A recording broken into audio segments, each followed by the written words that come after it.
ওনারা রীতিমতো আমাদেরকে বলেছি যে আপনারা পর্দা নিকাব এগুলো পড়তেই পারবেন না। তাহলে কি ব্যাপারটা এরকম দাঁড়ানো না যে হাতে ব্যথা, তার জন্য আমি হাতটাই কেটে ফেলে দিলাম? সমস্যাটা এতদিন আমাদের এটাই ছিল যে আমরা বিষয়গুলো নিয়ে সামনে আসিনি।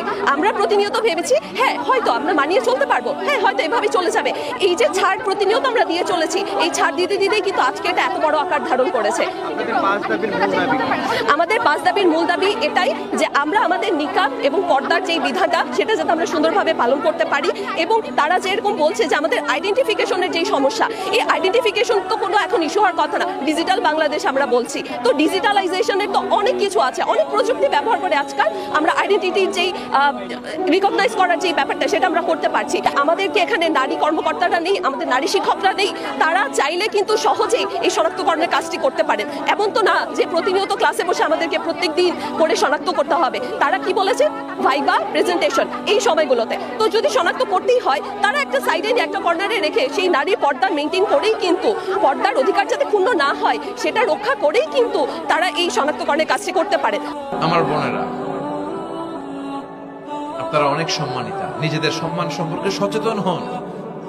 এই হেজাব আপনার অধিকার, এই হেজাব নারীর অহংকার, হেজাব নারীর আভিজাত্যের প্রতীক, হেজাব নারীর রুচির প্রতীক। আপনার রুচিটা কেমন আপনার পোশাক দেখে বোঝা যায়। কথা কন, যে মেয়েটা হিপ হপ স্টাইলে চলাফেরা করে, গ্যাংনম স্টাইলে, এই মেয়েটারে ইপটিজিং করার সুযোগ আছে না নেই?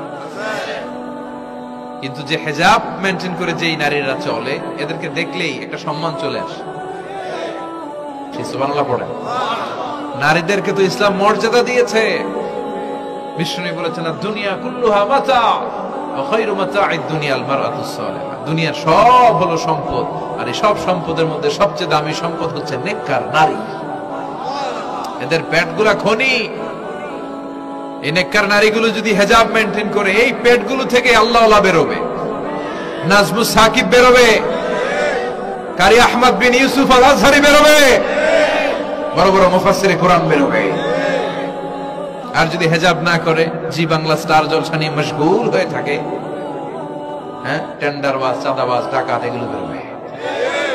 ওজনে কম দিবে, খাদ্যে ভেজাল দিবে, মাছে ফরমালিন দিবে, গাঞ্জার টাকার জন্য লাথি মেরে মারে ঘর থেকে বের করে দিবে।